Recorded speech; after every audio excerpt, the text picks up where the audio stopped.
ரெஸ்ட்ரோ bar open பண்ணலாம். கார்த்திக் சிதம்பரம் சொன்ன கருத்து. சர்ச்சைக்குள் சிக்கிய காங்கிரஸ் எம்பி. மதுவிலக்கு அமல்படுத்துவது சாத்தியமில்லை. தமிழகத்தில் ரெஸ்ட்ரோ பார் அமைப்பதற்கு ஆதரவாக குரல் கொடுத்துள்ள காங்கிரஸ் எம்பி கார்த்திக் சிதம்பரம், பூரண மதுவிலக்கு என்பது சர்வதேச அளவில் தோல்வியடைந்த திட்டம், இது கள்ளச்சாராய மாஃபியாக்களுக்கு வழிவகுக்கும் என தெரிவித்துள்ளார். அதே சமயம் நாடாளுமன்றத்தில் பெரும் விவாதத்தை ஏற்படுத்தி உள்ள தொகுதி மறுவரையறை மசோதாவை அனைத்து கட்சிகளும் ஒன்றிணைந்து எதிர்க்க வேண்டும் என வலியுறுத்தியுள்ள அவர், எம்பிக்களின் எண்ணிக்கையை அதிகரிப்பது தென் மாநிலங்களுக்கு பாதிப்பை ஏற்படுத்தும் என எச்சரித்திருக்கார். மதுவிலக்கு மற்றும் தொகுதி மறுவரையறை குறித்த கார்த்திக் சிதம்பரத்தின் இந்த அதிரடி பேச்சு தமிழக அரசியலில் பெரும் அதிர்வலைகளை ஏற்படுத்தி இருக்கு. இது பற்றி தகவலை தற்போது விரிவாக பார்க்கலாம்.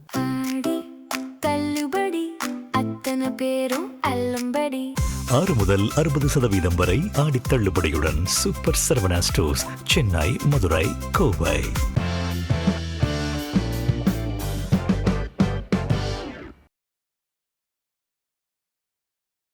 தமிழகத்தில் உணவகத்துடன் கூடிய பார் அமைக்க அரசு பரிசீலித்து வந்தது. ஆனால் இதற்கு பல்வேறு அரசியல் தலைவர்களும் கடும் எதிர்ப்பு தெரிவித்திருக்கின்றனர். இப்படி இருக்கல ரெஸ்ட்ரோ பார் ஓபன் செய்வது ஒன்றும் தப்பு இல்லை என்று காங்கிரஸ் எம்பி கார்த்திக் சிதம்பரம் பேசியிருக்கார். அவர் இது குறித்து பேசும் பொழுது, எனக்கு இந்த பூரண மதுவிலக்கு கொள்கையில் பெரிய நம்பிக்கை கிடையாது.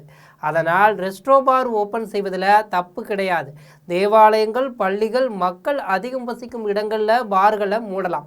ஆனால் சிட்டிக்குள்ளே பாரை ஓப்பன் செய்வது, ரெஸ்டாரண்ட்டுடன் அட்டாச் செய்து பார் ஓப்பன் செய்வதில் என்னை பொறுத்தவரை எந்த தவறுமே இல்லை.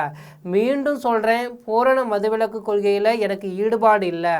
எல்லா விஷயத்திலையும் எல்லோருக்கும் ஈடுபாடு இருக்க வேண்டியது கிடையாது. பூரண மதுவிலக்கு தோல்வியடைந்த திட்டம் அமெரிக்காவிலேயே இது.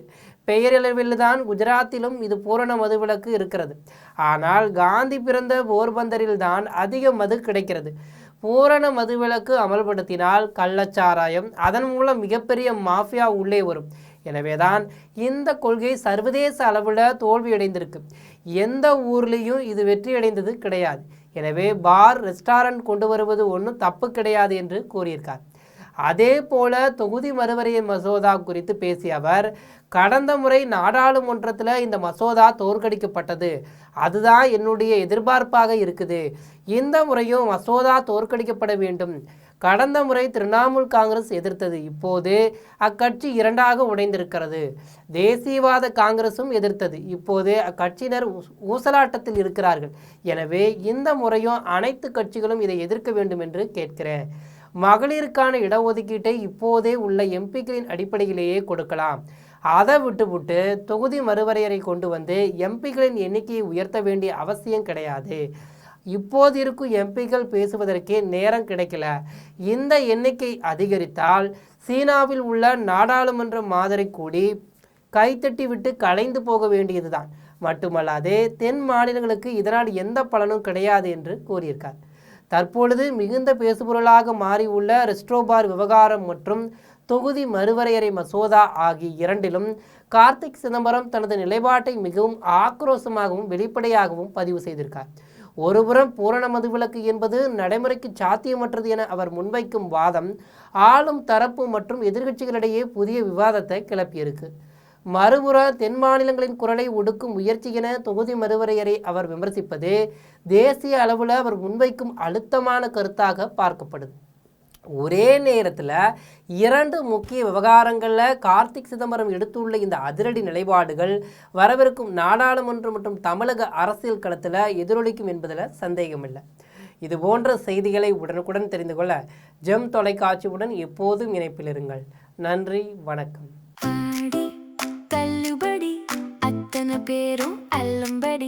6 முதல் 60% வரை ஆடி தள்ளுபடியுடன் சூப்பர் சரவணா ஸ்டோர்ஸ், சென்னை, மதுரை, கோவை.